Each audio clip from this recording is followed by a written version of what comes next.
dirty Monday. Wish it was Sunday. Fucking Sunday. Hi guys, it's me, Matsy. Hope you're well. Happy Monday. Hello everyone. Okay, do you like my new haircut? I do. Okay, so have you ever thought about what is a soul, or where does my consciousness come from? What even is consciousness? You might not have thought about it as deeply as I have, but I've been a keen meditator for 3 or 4 years now, and I've been looking a lot more deeply into it over the last, year or so. But the feeling of self, the feeling of when you think about yourself from the first person, like self, who am I? The feeling of I, who are you? When you're thinking about it, from a purely experiential perspective, what exactly is your soul? And really, all it is a story that you've created. It's a story that you tell yourself. Have you ever actually thought about who is at the controls? Is there someone at the controls operating? Is there someone at the operating system, or is it a universe, God? What is it? So I'm going to tell you what I've learned from a purely neuroscientific perspective, and it's pretty interesting, although it is very deep, so I'm aware that I might lose a few people. So fucking what? I'm not getting paid for it. If you don't like it, sling your hook. Have you ever asked yourself, right, think to yourself, what are you, who are you? Are you your brain? If you look at your legs, are you your legs? Is your legs you? Is your chest and heart and all this, is that you? Is your brain you? What exactly is you? When you're thinking, when you're watching this or listening to this, where does the center of that attention come from? What exactly are you? The brain is basically like a ball of loads of plasticines put together. Remember, when you were young and you had different colour plasticines, and you'd layer loads of different plasticines up and you just have this clump of plasticines? Well, all those different little plasticines represent different parts of our brain that have evolved over millions and millions of years. And the way that we interpret things is just... And all we are is just a cloud of sensations, nothing more. As I look at you now, I can hear the noises, I can feel, I can remember what's happened to me in the past, but there's nothing and there's nobody right at the centre. There's no soul in the middle. It's just a load of senses clumped together, communicating with each other. And in brain science, you've got a left and a right brain, and down the middle it's connected with this really thick sort of artery, and it's called the corpus callosum. And if in brain surgery and in the tests that they do, they can sever that. And if someone were to sever your corpus callosum, holding the two left and right brain together,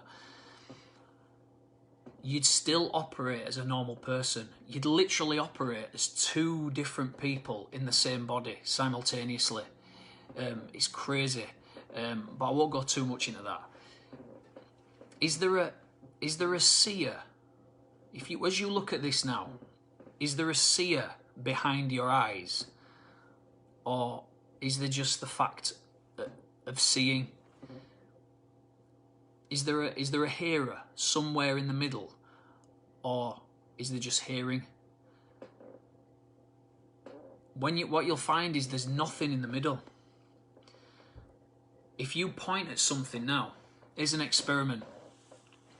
Point at something. Point at this, okay? Now look down your finger and point at this screen. What are you pointing at? You're pointing at your phone, okay? Point at something else. I'm pointing at a mouse on my desk. Now I'm pointing at a light. And now point back at yourself. What are you pointing at? What exactly are you pointing at? There's an object and there's a subject looking at the object. So you've got let's just say you're pointing at your phone now as the object. Then you've got your eyes. Your eyes are actually looking at the phone. Something behind your eyes is looking at your phone. What is it? What is looking out at your phone? You've never seen your own face. I can see my own face now on this screen. But we've never seen our own face with our naked eyes. The only way that we can ever really see our own face is in a mirror. It's the only way we'll ever see our own face. And funnily enough, we mirror how people treat us. How people treat and act with us, we mirror back at them. Maggie Mazzaros, optic nerve. Yes, so we've got our eyes, we've got the optic nerve, so we're seeing. And then when we're hearing at the same time, those two senses are speaking to each other and it starts to build up a picture of what's actually going on. This is how our mind works, right? It's very complex, but it can be simplified. The way that people see us and treat us, we mirror back at them. And we build up this is where self-belief comes from. If people treat us in a negative way, if people are mean to us and do bad to us, we start thinking badly of ourselves. And it's just a story that we've built up.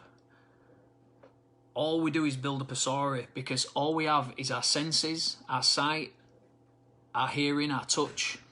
We've got our experiences of the past, which is a safety mechanism to make sure we don't make the same mistakes again.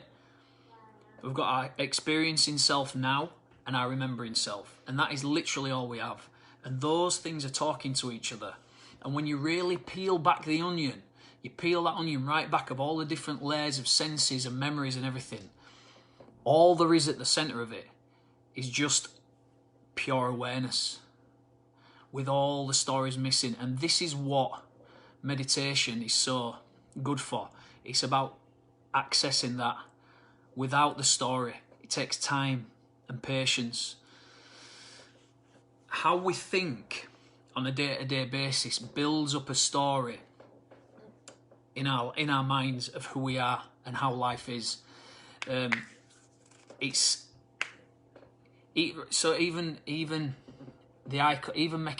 is why we can't make eye contact with people, because we're worried that when somebody who's insecure, I always know someone who's very insecure because they won't make eye contact with you, and really that's because they're worried about being figured out. They're worried that I will figure them out, but that's just a story that they're telling themselves. And the beauty of it is, that's a story, and the good news is everyone thinks the same way. It's primal. Everyone thinks in exactly the same way. And you can choose to start creating your own story right now. Literally, whatever story, bullshit story you've been telling yourself, why you're not good enough, or why you're amazing and why you're so good, whichever one you've made up in your own head based upon the input of messages that you've been getting, but it's a story either way. And the good news is you can choose a new one right now. And yeah, all right, you might have to reverse other people's perception of you, because you might change, but other people's perception of you might remain the same. So how do you change other people's perception of you? Well, it might take time, but I think acting with humility, be humble, not arrogant. You know, you're not better than anyone. They're not better than you. You're both equal. Contribution, help other people. Do what you can to help other people, and they'll see that in you, that you're a selfless person. And also just having gratitude, just appreciating life for what it is, which is amazing. And people start to see you in a different light, and they start to tell themselves a different story about you, and then you might just start to tell yourself a different story about you as well. And this is when you can really start to take control of your own life through the way that you think. Affirmations and meditation are another way that you can recondition your own mind. Affirmations are powerful because as a human, we need affirming. We need our parents to affirm us. Later on in life, we need our peers, our friends, and as a teenager, we need them to affirm us. We aren't always lucky enough to have parents who will affirm us. We aren't always lucky enough to have peers who will affirm us as who we are. Some people are lucky enough to have a conversation with God, and God affirms them, but we're not all lucky enough to be able to do that. But the good news is you can affirm yourself just through self-talk, through writing things down, through speaking to yourself. And meditation, listen, it's all worth it. But if you want a free month of the meditation app that I use from Sam Harris, it's based upon science. It's based upon neuroscience, and there's all kinds of different ways that you can take control of your own mind. Send me a message and I'll send you a free month of the Waking Up app. Anyway, a little bit of a deep one. I hope you understood it. Catch you later on, guys. Love you. See you later on. Bye.